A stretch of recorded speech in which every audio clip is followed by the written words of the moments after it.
serving for the last year as your president and for the upcoming year as well of the board of directors, and it's my privilege to do that. I thank you for that opportunity. Want to welcome everybody braving the elements. Actually, it's not too bad here tonight, is it? I thought it might be really cold or windy, so I guess we lucked out a little bit. This is being recorded for the people who can't get here tonight or don't want to be here tonight. So when we do questions, if you would, at the end of this, if you would use the mic in the center of the aisle so we can record the questions and everybody can, who's on the looking at this in the future will be able to hear them clearly. I'm hoping this will take a little bit less than an hour or so, and then we'll do Q&A, and I have no idea how long that would last, but hopefully we'll be out of here for sure by 6:15 or 6:30. I want to thank the board members who have spent the last year. As you know, we had an election in November, December, electing 5 new board members, and there are a number of people who are not going to serve us any longer. They'd be Brent Backus and Rich Beccaro. I don't know if they're here or not. Kathy Hodgkiss. Kathy, you here? Yes, she is. Yeah. And then Doug Eidecker, who I believe is here as well. Oh yeah, there's Doug in the aisle. Kathy had worked on the clubhouse furniture project and the ladies' locker room project, very significant things throughout the year, and contributed a really lot to the House Committee and those projects. We spent $341,000 on clubhouse furniture and all that. I think they did a pretty nice job. It looks great in there. And the ladies' locker room is currently about an $800,000 project that's going to happen next May, or I should say this May. And Doug, for those of you who don't know, Doug's been the vice president for this past year. He's been my wingman.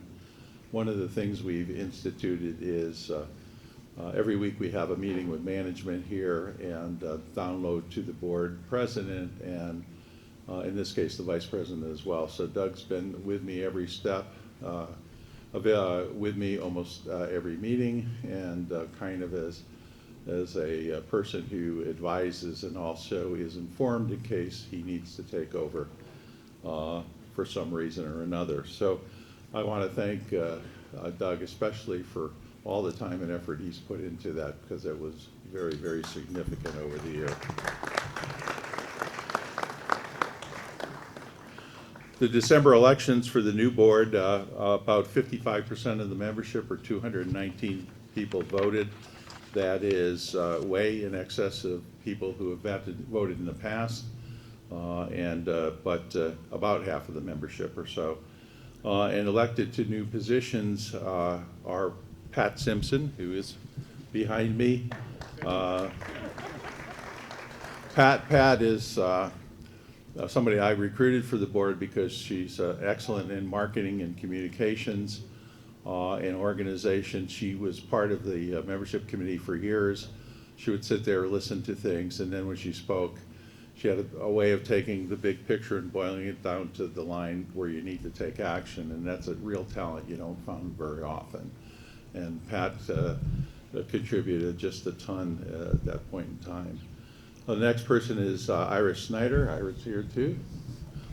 For those of you who don't know, Ira worked for Bill Gates for 20 years and then Zuckerberg for 10. So when it comes to technology, there's nobody dialed into that more. And we have a real need at the Country Club of DC Ranch to upgrade our IT systems and our technology and use and take advantage of it. We need to get more efficient. This is a way of doing it. So Ira's going to lead that charge. A person who probably doesn't need any introduction here is Mike Thorell, or better known as Thor, who even before coming on the board, he spent a tremendous amount of time on golf and golf management here, and he is devoted. I don't know, he's still working, at least he tells me he is anyway, but I don't know how he did, because he's spent so much time with the golf and the golf committees and things like that. He's made just a great contribution, and it is very much of a pleasure to have him now part of the board itself. Nolan DeGraff has been elected. Nolan, I think people used to refer to him as the Iceman because he had a business in providing ice for people of the valley. But Nolan brings different expertise to the board, a family man, a younger golfer, and somebody who is technically very astute as well. He had me in his house one time looking at some of the graphics he's been doing and kind of blew me away. But Nolan will bring a perspective, a much younger perspective to the board, which is sorely needed. The other person, the last person who's not here tonight was Dan Koharko. Dan was reelected to the board for a second term. Dan is heading up the Finance Committee along with Joe Carabino. Has done just a wonderful job. He's a very, very smart guy. Is dealing with a health issue right now, but I talked to him yesterday. He's on the path to recovery. He's going to come back and work at the club, at the board, and continue in the management of the finance part of this. So a big round of applause for Dan because he's a trooper.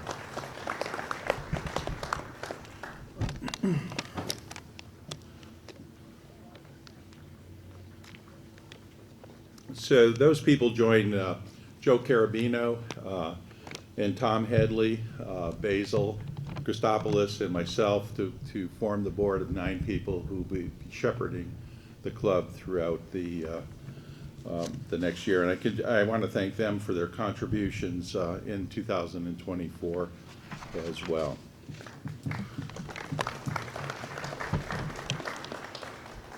You know, typically this presentation is done by 3 different people: the outgoing president, the incoming president, and the GM.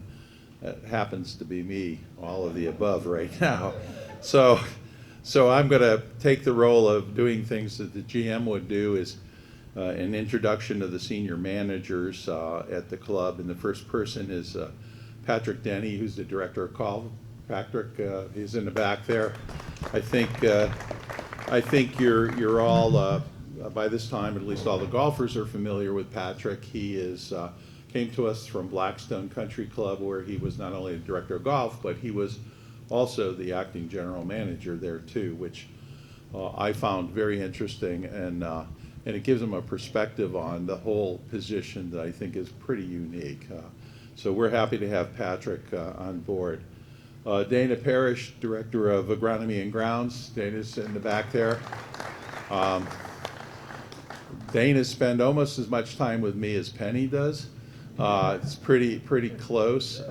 We meet 3 or 4 times a week down at his offices, down at the building, so none of you see that, but there's a lot of activity, especially around the golf course improvement program that we're really involved with meetings down that. We've made that our headquarters for the management of the golf course program going forward.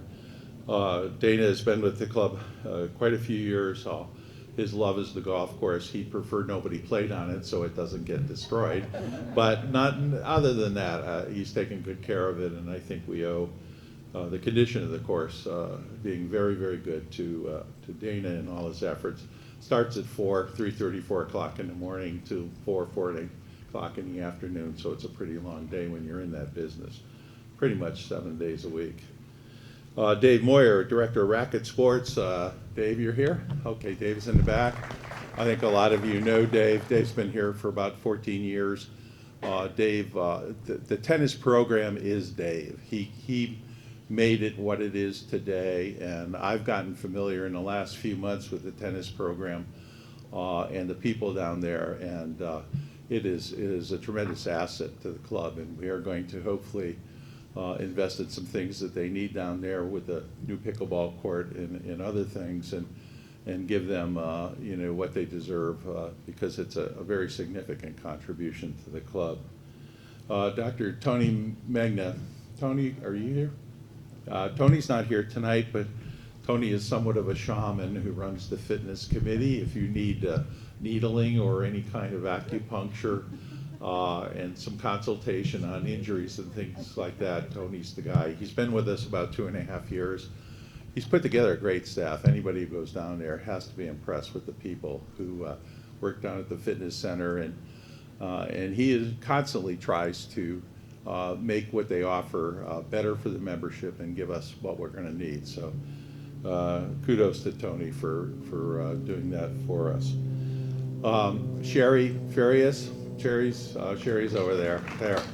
I think anybody who doesn't know Sherry hasn't been around the club very much, because she's an institution here who've been here a lot of years.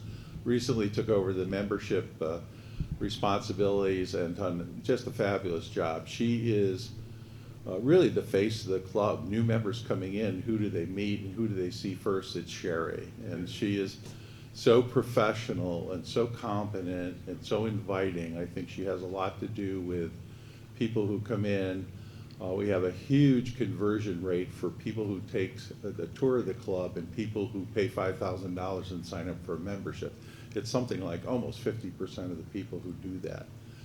And Sherry's the person who takes care of that and takes care of them and can answer just about any question that anybody has here. So we are very appreciative of the job. And I, for last year or two, have been sitting on her committee and membership, and it's just been a terrific experience. Mike Sharp, Director of Purchasing. We never had a purchasing. Mike is back there. Mike has been around for a number of years here, transitioned out of food and beverage into purchasing. And one of the things that I hope will help us in our efforts here to make the experience better is getting the right product, getting it at the right price, and making sure that we have the things we need. So it's a big focus. It's a new focus for the club, but I believe it's very important. And then we have Kurt Gonzalez. Kurt is the fix-it guy. He's the Director of Facilities. This guy running around like crazy trying to fix whatever's going wrong at the time. And again, has done just a wonderful job trying to keep the facilities in the best shape they could be.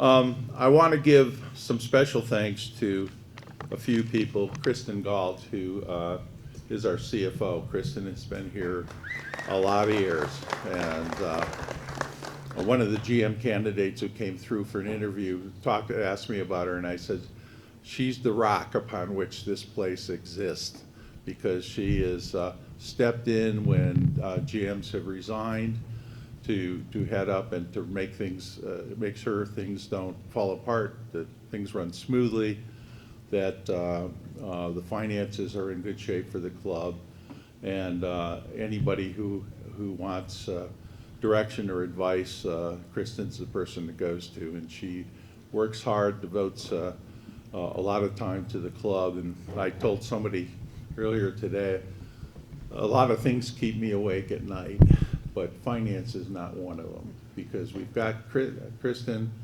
on the business side of things with the management, and then we got Joe and Dan on the finance committee, and there's a tremendous amount of gray matter sitting in that room when we go over the finances every week. And I think you would all be really surprised the level and the depth of review that happens on a monthly basis. So thank you, Kristen. Big help to me and the person that I go to for advice often. Sasha Stately, who's Director of Human Resources, been with us now for a couple of years. I don't know how we existed as a club without an HR department. Sasha has been instrumental in the training of our individuals, our new employees here, of getting our benefit systems up to speed. She recently said to me, she said, Ed, give me a shot at recruiting for the new GM, and I did. She did a wonderful job. I've been involved in 3 GM recruitments now. This was the best set of candidates I've ever seen. She did a wonderful job. I had one of the candidates say that he had interviewed, I think it was down at Phoenix Country Club or one of the others, and this process was so much better, so smoother, the communication was better, and we are to be congratulated on that. You know, again, and at the same time, she saved us about $100,000 in fees for recruiting new people, so did a wonderful, wonderful job in that. Josh Kaufman, who's new, had been here for a few months, into the position of an Assistant GM and Director of Clubhouse Operations. Josh is settling in, and it's a position that's somewhat of a new position that we had to help out the GM and all. I think it will develop further under the new GM, and we're welcome to have Josh there. He's really stepped in, gotten involved, and I'm super happy with what he's done so far at the club. It would not be a meeting here if I didn't recognize one individual who has really stepped up to the plate with respect to two things, and that is Dick Hyland. Dick, are you here? All right, Dick.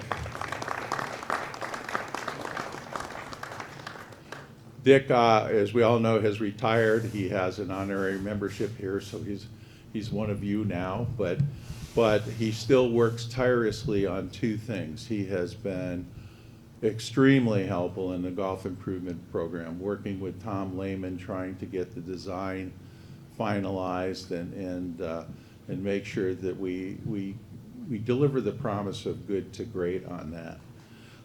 So that's number one. Number two, one of the things that we worked hard on here was to have, and Mike Thorell and Patrick and Dick have gone out, because what we want to do in 2026 is provide golf for our members who need to play golf.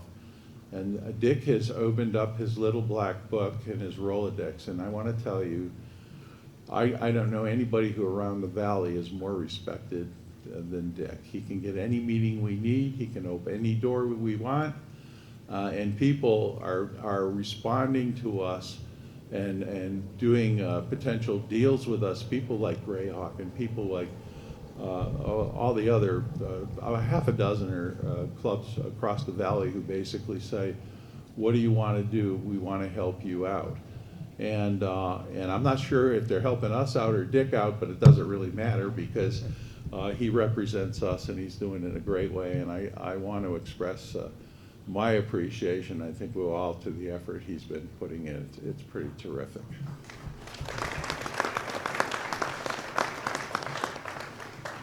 There are two other people who I think have spent just a phenomenal amount of time for me that I think I'd like to recognize, and one is Jack Benton.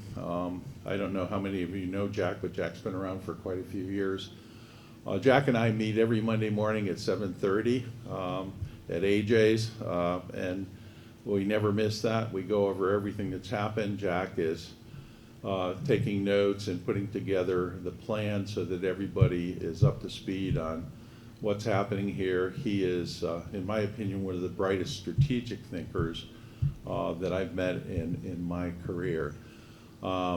Jack is heading up the strategic plan committee. He was in the past a consultant for the Rand Corporation, worked with them and with the government, and has a long history of really doing strategic consulting projects. And I thought, who better to help us work out our strategic plan than him? And he winds up putting just a tremendous amount of time and has been extremely helpful to me over the last year. So I would like to recognize him.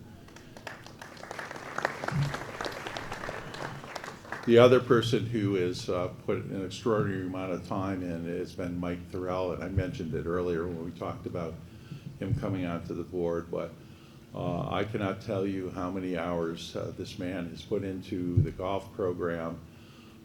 He is an honest person who has the good of the club at heart and the good of all the membership. No personal agendas here. He just wants things to work well, the experience to be great. And he is wounding up chairing for the golf committees, and that takes a lot of time doing minutes and setting up agendas and all that. So I just wanted to say thank you to Mike. Yeah. Yeah. Oh, Chef. Where's Chef? There he is. So we just had our board meeting a little while ago, and I said, if I misspeak or if I leave somebody out of the equation here, skip over a note, kindly remind me. And they just did. Another person who I had a one-on-one meeting with Chaz just a week ago, and And I said to him, you know, I don't know anybody who has come on board at any point in time that has had more of an immediate positive effect on the club than Chef has. I mean, it is like day and night between what's happened in the past and what's happening now. He has done just a terrific job. And I get more notes and comments and people saying, wow, good hire, guy, that for Chef Chaz. And we're so happy to have you on board there, and thank you for all your efforts. I mean that, really, really terrific. Yeah. Who? Oh, and Sharon. I don't know how I missed this on my notes. Sharon is head of all our events here at the club and has been with us a long time. Again, contributed so much to the activities that take place at the club. Many people have told us holding weddings here that they don't even need a wedding planner because they've got Sharon to take care of this aspect of it, and she's done just a terrific job. And Sharon, I'm sorry, I don't know how I skipped it, but I did.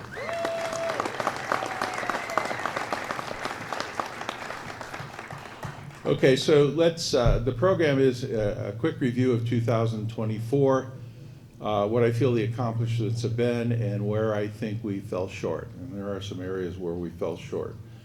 Update on the GM search, very quickly. Update on the golf course improvement. Our goals for 2025, what are we going to be focusing on?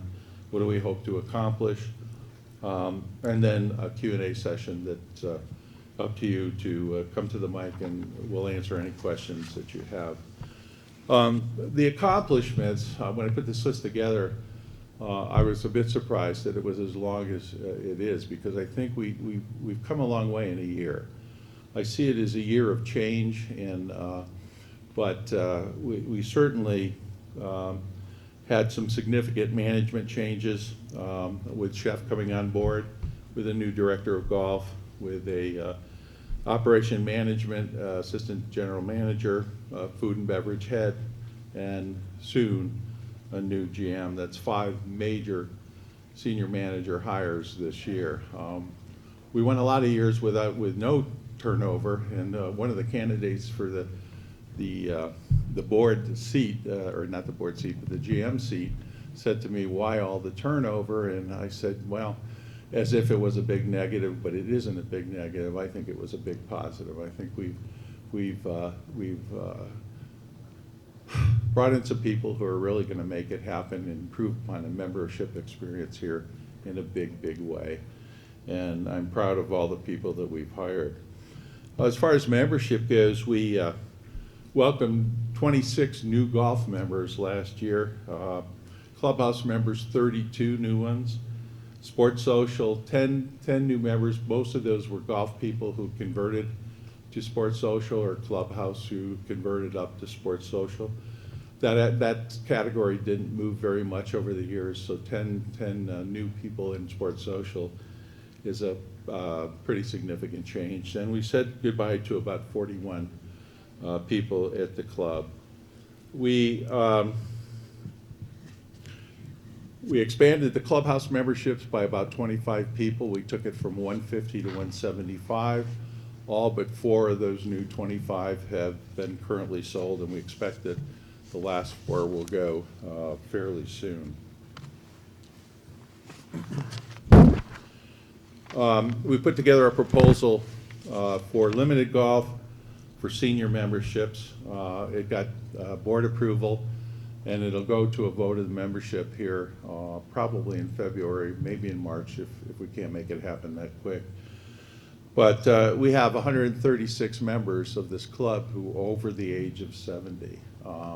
That's pretty significant, and we need to give them a landing zone where they can do what they want to do. Now they can go to Clubhouse if they want. Sports Social is full, and so they can't really go there, but if they still want to play golf, this is a membership that we want to put in place that allow them to play some limited golf, freeze their dues down to the level of Sports Social, and you'll be getting the details over the next month on what that is, and the membership decides if and when we want to do that, but I think it's a good thing to do for the senior members of the club. We do continued strong recruitment over the year for new members and stabilization of the price of membership. It's market-based pricing. We can't control what it is or where it goes. We look at the graphs month on month, and they'll be online for you to look at. When I send out my letter, you can link on it and see where they're going. It dipped a bit this year, and then it came back up. I was a little surprised at that, and maybe other people were, but then when you think about it, Sherry's doing the interviews of new people, and they're not concerned about the course being closed in 2026. And a lot of them say we want to get it. We see this as getting in on the beginning, not the end. So kind of interesting, and the market is the market, so we'll see where the price of membership goes. We last year did some limited golf play for the clubhouse members, and we plan to do that again this year. When you think about it, I mean, Silverleaf and Estancia and Desert Mountain and all these other clubs do that for their clubhouse members. We should be able to do it as well. It does two things. It gives us some added volume and activity here around the summer, and it also does something for the clubhouse members. All of them kind of like to play a little bit golf during the summer, so I think it accomplishes two really good purposes. We'll be proposing in the next board meeting that becomes a permanent benefit to clubhouse members. In finance, we finished the year with a surplus, as you've seen. One of the things that the finance board did that you may or may not be aware of, they did an investment policy on paper, where we invest our money, what kind of interest we get out of it, what kind of risk we take or don't take. And mostly it's the latter of not taking risk. But you know, in the old days when we didn't have a lot of money in the bank, it didn't much matter. But these days, where we have $6, $8, $10 million in the bank, it is a big deal, and we need to make sure that it's well taken care of. So you can go online, you can click on that, and if you want to see how we're investing our money and where we're investing it, it's there. Dan Koharko led a capital asset review program that went back and did a lot of hard work on valuation of the assets to make sure that they were done correctly. The finance committee were the ones who put together the financing for the golf improvement program, where there wasn't an outright assessment, and what they did was they put together, and another really important bylaw change was the capital program for the future. All the clubs across the country are going to this model. It's a non-assessment model where both obligatory capital and aspirational capital are paid for through the capital dues. It, I think, sets us up for a great future of the club, for keeping our premises fresh, and also providing new things for the various departments that we need by way of capital expenditures. One thing you haven't seen yet, but you will see soon, is I asked them sometime mid-year to go back and take a look at the transfer fee policy. I've been getting a lot of questions. You know, we've got in our bylaws, you can increase transfer fees by 20% a year. They're already now at what, 86,000 or something like that. Where are we going with transfer fees? What is the limit? Is there a limit? How is it going to be evaluated? What are we going to do? So Joe and Dan worked with the finance committee to put together a transfer fee policy, which I can then share with all of you, and I will do so in the next month or two, because it's important to know where we're going to go, how we're going to manage this, at what point do we level off, and how do we compare with all our competitors in the valley here. So you'll get that information. In golf, we had an interesting year. We had a lot of uncooperating weather, not unusual these days, I guess, but 49 frost delays this past year. And then Dana oversees the golf course with Rye, and we get 2 weeks of 110-degree weather, which takes the Bermuda to a new level of growth, and the Rye suppresses it, and things that he's had to deal with as far as the agronomy of the course this year. We did, all in all, 32,000 rounds of golf, which is down from a few years ago, but pretty much up from the high 20s that we were doing for a number of years. Be interested to note that 68% of those rounds are male and 26% of those rounds are female. We did about 6,600 guest rounds, which is fairly significant, and the golf shop did retail of about $860,000 in both hard goods and soft goods.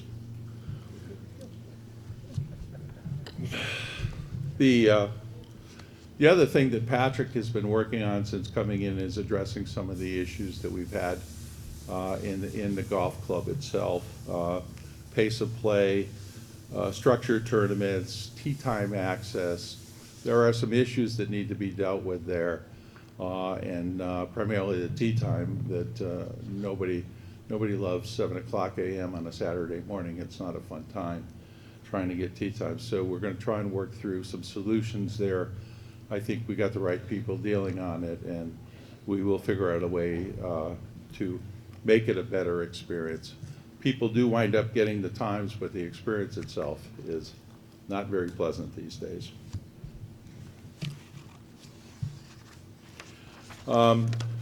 As far as the golf course improvement program, it's been a really interesting year, stemming from at first the approval of the membership.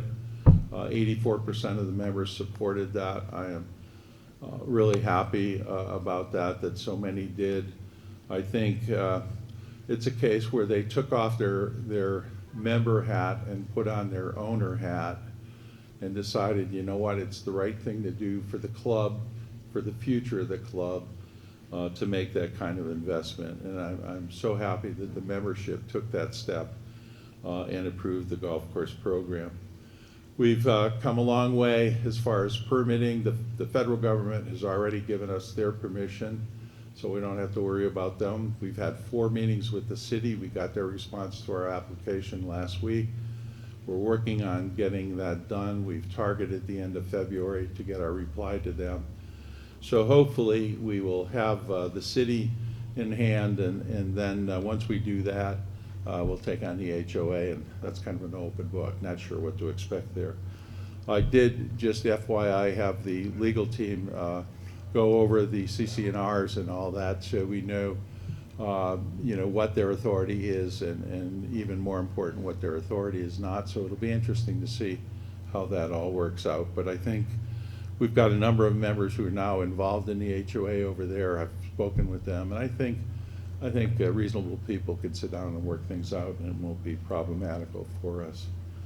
The contracts with Heritage Links, who we have the contract for doing the course, took over 3 months to negotiate. It is a net contract. We have an agreed upon profit level for them with maximum allowable costs. So in the contract, if the costs go above what we put in there, that's on them, not on us. We have incentives to finish early. We have penalties for being late. And we have profit sharing for any money that they save along the line, which is a 50-50 split of the savings. So it's a really good contract, I believe. We spent a lot of time and effort in making that happen, but it was well worth it.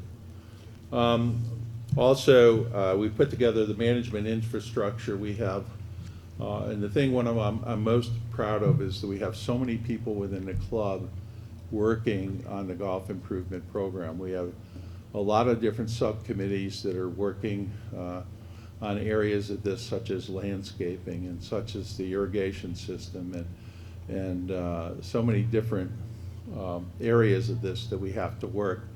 But we've got literally dozens of members here who are devoting their time and effort in making this program happen the way it should. I think that we're in the process right now of fine-tuning the plan. You'll see Tom Lehman out there over the next couple of weeks making, walking the course, making some adjustments to where things are, making sure the carries are the right carries, that the bunkers are in the right place, that the fairways are not too wide or too narrow, and the tees give us the angles that make for a more interesting but not more difficult course, and that's a hard thing to accomplish, is to make it more interesting without making it more difficult. Tom went out and played with some groups of ladies to understand their concerns and play from the red tees. I think that was a very wise thing to do, and so he's going to make some changes based upon the conversations he had and the play he had over that day.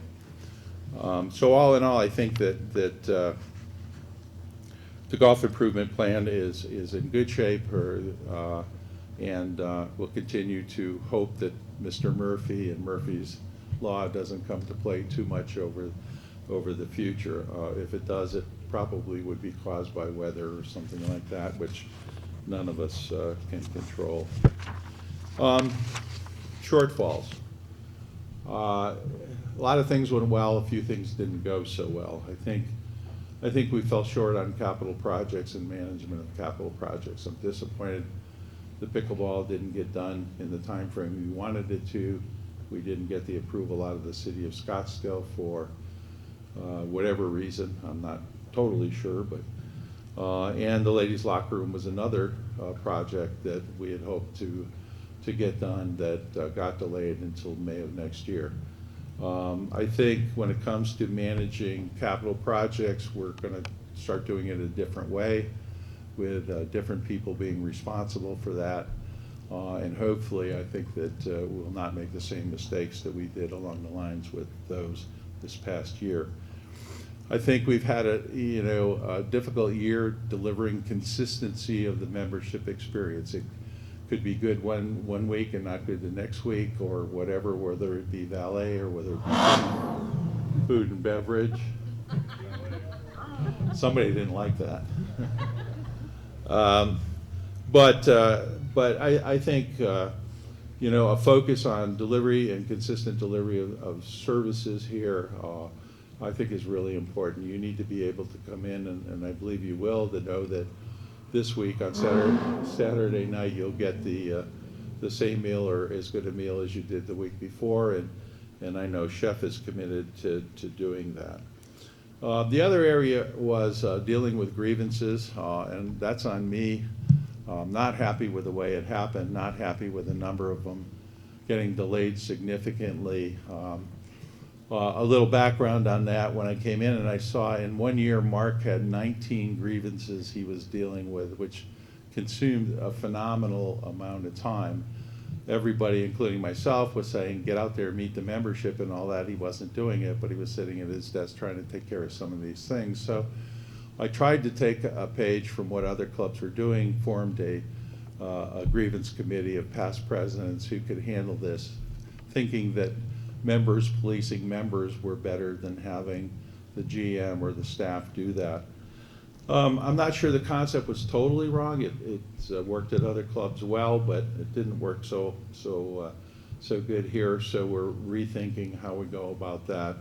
Right now, Joe Carabino and myself and a couple others are handling those directly, but we'll get it right. And the last few things that have happened along those lines, we've been able to deal with expeditiously, and I think done the right things. It is probably, in my experience, one of the more difficult things that I have to do on a day-to-day basis, is to deal with it. It is certainly not a pleasant part of the job, for sure, but it's an important part, because we all deserve to have respect from fellow members and have them abide by the rules and regulations, and that's an absolute that has to happen.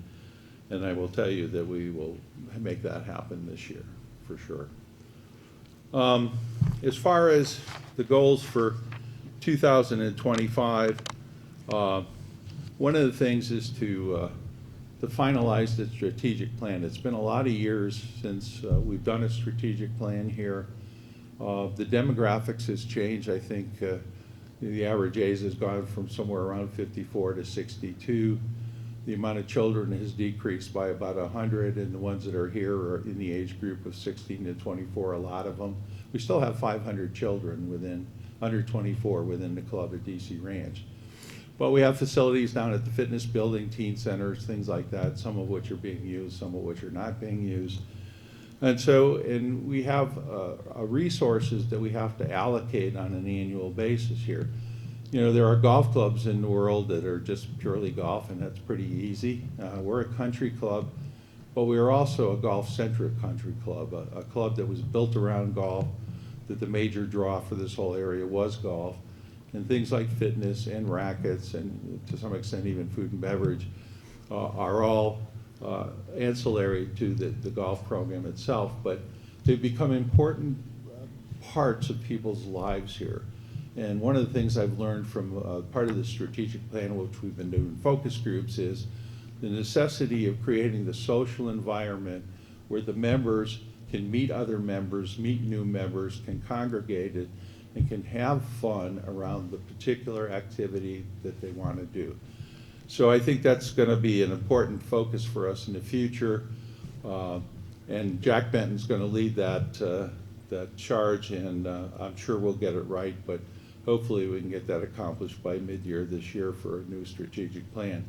You know, how do we allocate in the lower level, the fitness center? Who gets that?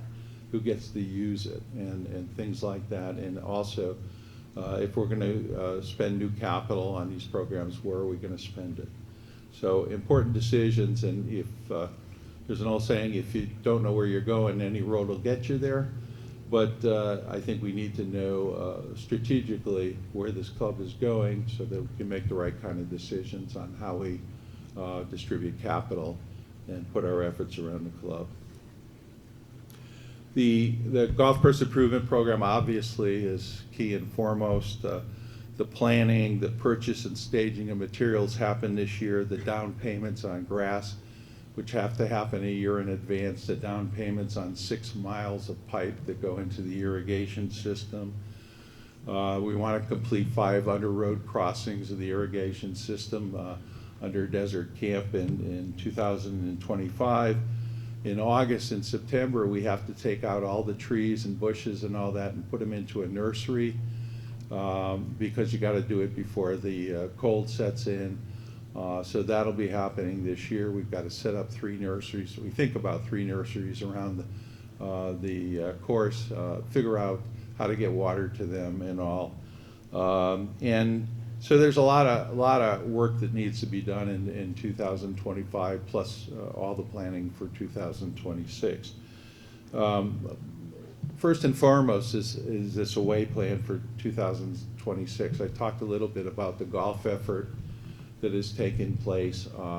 That is very significant. I feel very confident that people will be able to play golf as a single, as a group, or as a foursome, or as a group. That we've got a lot of partners now around the valley here who will work with us for areas to go to practice with. So it's not like people coming to the club after the first year and not being able to experience golf. It'll be a different experience than what we had. But from what I've told other clubs in the valley who are doing this, not doing similar things like trying to take care of their members during the period of shutdown. We also having the various committees and the groups to step up what we offer by way of food and beverage, by way of fitness, by way of rackets and other things. There's a couple of things that we're going to be doing this year as far as capital expenditures that we would like to accomplish. Bocce ball is one of them. We've done the research on this, and we believe we're having a couple of quotes come in to build new bocce ball courts right outside on the event lawn out by the old herb garden there. And all, we'd like to get that accomplished. I'm told it's a project that pays for itself within a year if you're located near a bar, which we're going to be doing.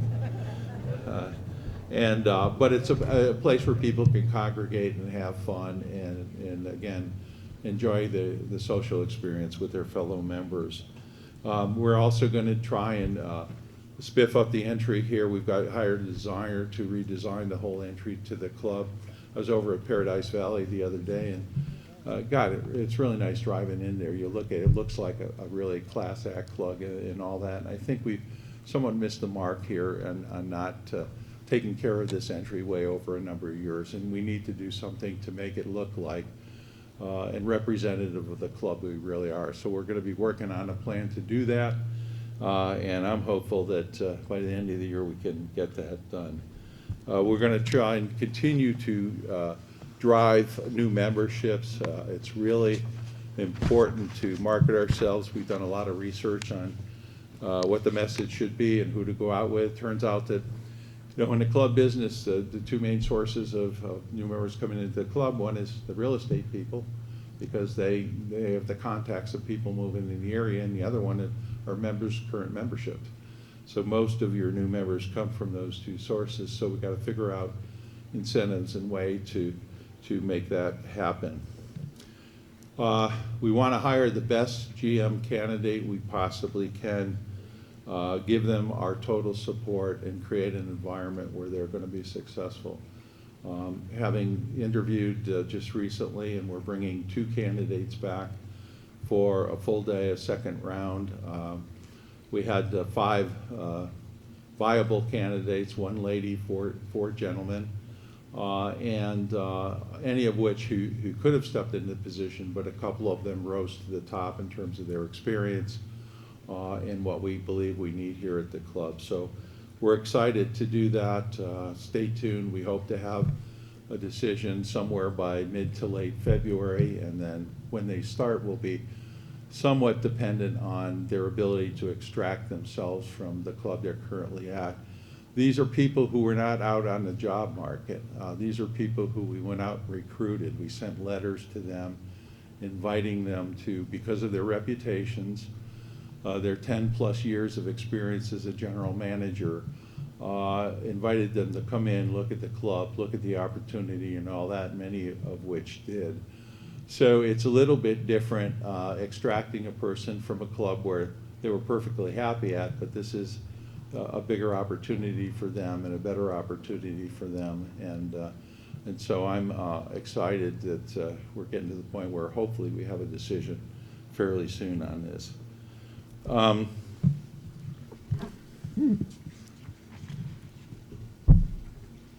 The other thing that we hope to do throughout the year is to revamp our systems.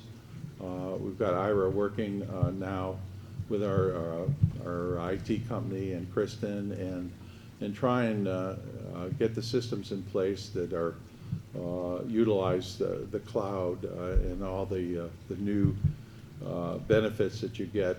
We have a website that doesn't talk to our app, and an app that doesn't talk to our website, and finding your way, I don't know about you, but finding your way around them, getting the information, for me is not that easy. And we want to correct that and make sure that that we have some consistency and some coordination between the systems that we have in place. It'll help us with our staffing, and I think it will actually help with the member experience, that we have a way of scheduling massages and stretchings down at the club that is not fraught with problems and exasperation of how you're going to get it done and all. So that's going to be a focus of it.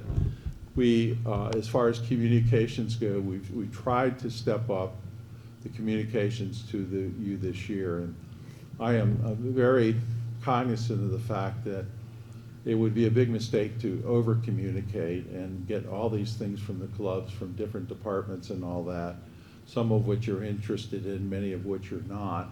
So what we're trying to do is, like I've done in the chairman's letter, is to give you the high points of it. If you want more, hit the link, go get more information and all that. And I think that's kind of the concept behind how we need to communicate with the membership as well. But we want to be make sure that you're aware of what's going on, the status of projects, the status of the club, where we see good things happening, where we see not so good things happening.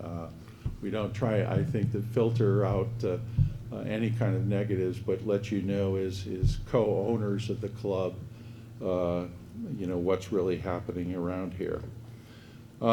With that, I think the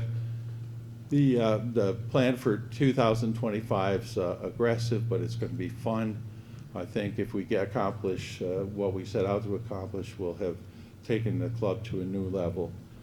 and I am very much proud to be able to serve the club in that way. I had an interesting piece of advice from Professor Dick Hyland here about a couple weeks ago. I was lamenting to him about some issues I had, and you know, he said, Ed, he said, look, he said, here's the way it is. He said, you know, nothing will be perfect until every member realizes that it is a privilege to be part of the club instead of the club being privileged to have you here. And he says, when people realize that, you will have ultimate peace and harmony at the club. And I thought about it a little bit. I said, that makes a lot of sense. It really does. And for me personally, it's a privilege to stand up here and to be in front of you. It's a lot of work. I get a lot out of it, and I have to thank one person in my life who has put up with that for the past year or so, and that is Penny. Where are you? Yeah. So we have a special gift for you.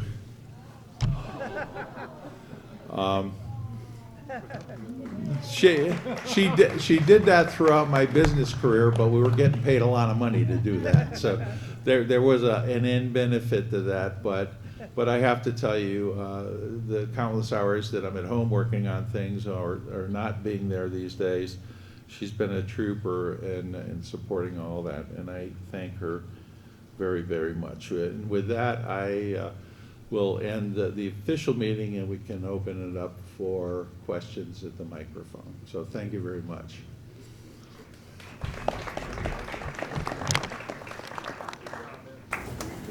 Hey, I want to make a statement before we entertain any questions. There are several of us here tonight who are past presidents of this club. Kevin Tripp, Ron Cruz, Bill Cam, Ken Boland. Anyways, the point is, we all know what this job entails. You have stepped in and stepped up in a way that really is unprecedented. And I think the members need to understand, first of all, you've already been at this 14 months because you stepped in when Bobby Klein had a health issue and couldn't complete his term. And you did that on your own, voluntarily. But what people really need to understand is the incredible amount of time and effort, forethought, vision that you have put into this job. We're going to be a greater club because of you. And we all owe you a great debt. So Ed, thank you. Thank you. Thank you very much.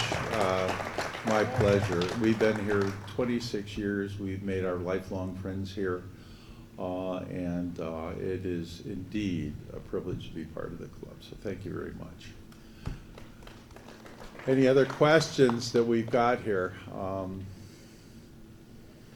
Well, if you go home and you think, okay, sure. None of us can figure it out. I don't know. I can't even see that far right now to know. Oh, it's on the annual report? Is that what it is? I don't know. Anybody care? Mr. Mahanke, you're the key there.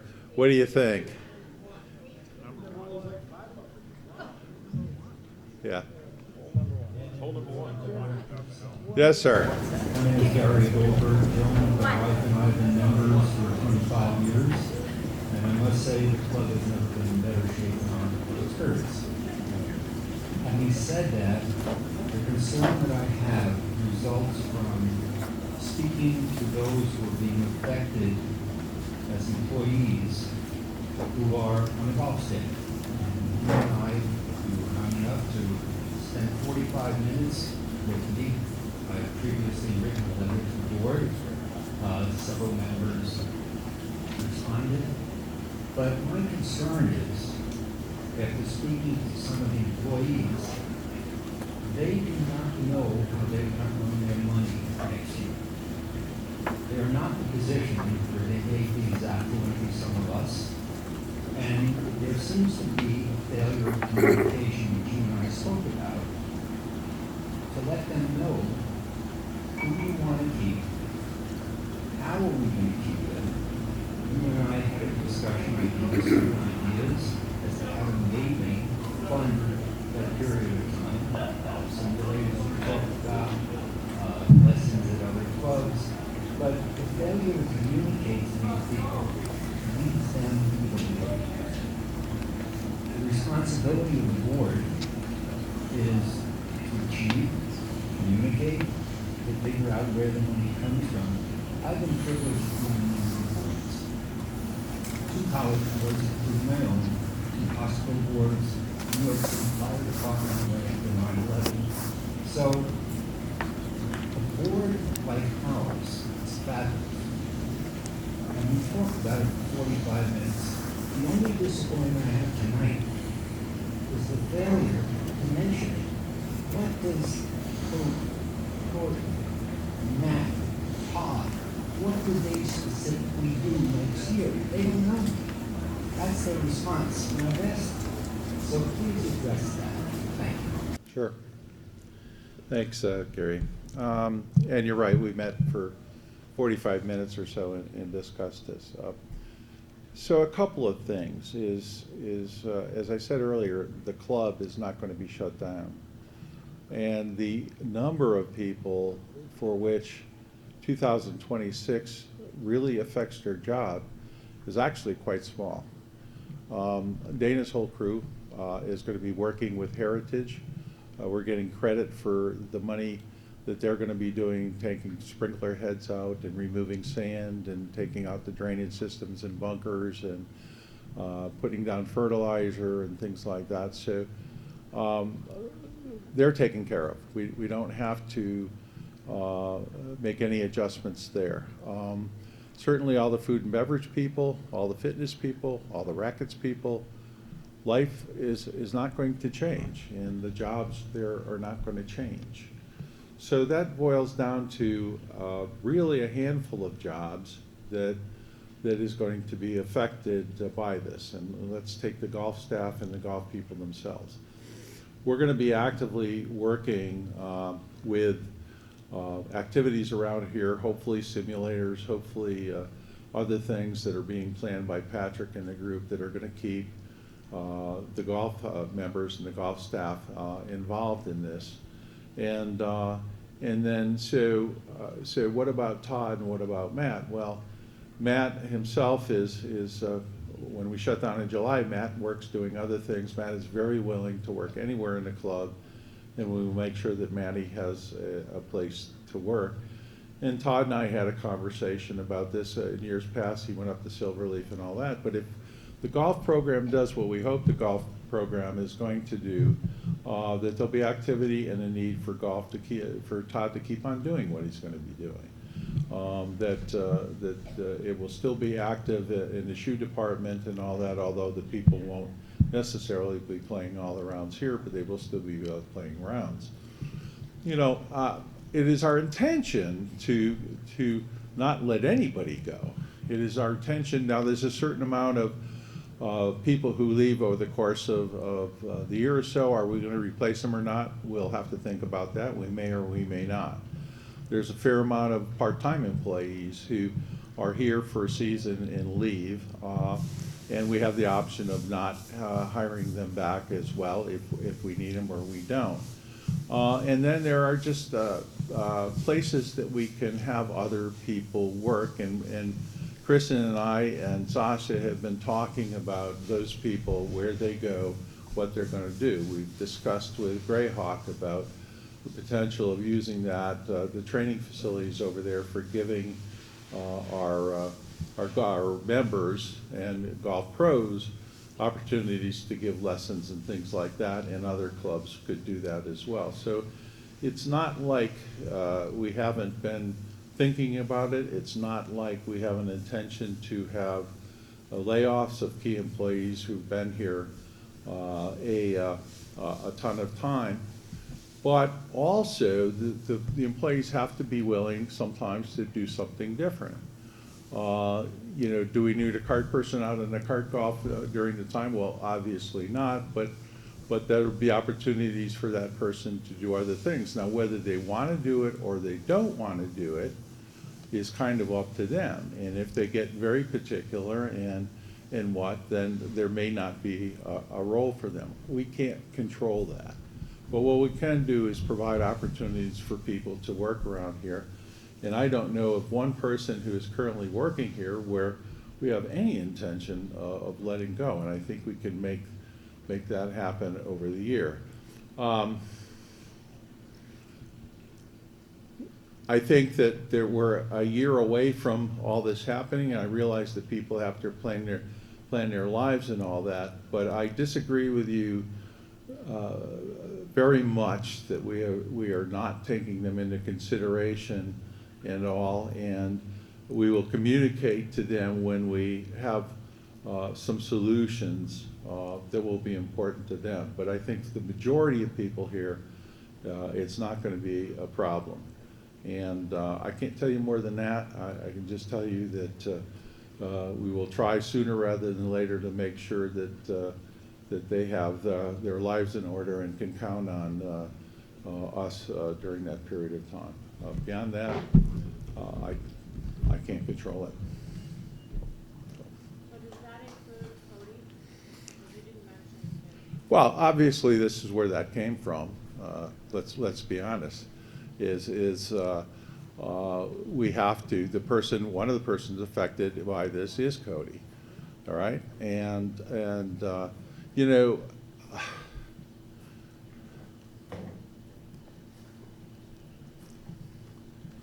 We will do our best to work things out with Cody and to take care of and allow him to make his living during that period of time.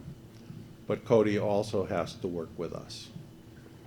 Of course, but I think that it's important to note that he's a pretty important part of the club that many may not recognize.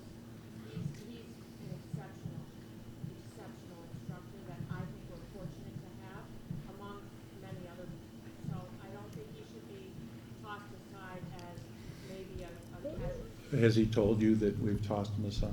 No. Okay, has he indicated that? Cody has not said anything. Okay, This is all right. coming from me. Yeah, and it's come from others as well, and I recognize the importance of Cody as a training instructor. And I will tell you, we will work our best to work it out with Cody. But there will be a limit to which we will not go beyond. And if Cody demands to go beyond that limit, then things won't work out. And these are things you don't know, okay? Seriously. Trust us that my wife takes lessons from Cody, I take lessons from Cody, our kids take lessons from Cody. We know the importance of that. But we also have to manage this club in a responsible way, and we have to make the right decisions. And I have told you that we will work our best to work it out with him, and that's where I have to leave it. But it takes two to tangle when it comes to figuring out the future of something like this. That's all I'll say.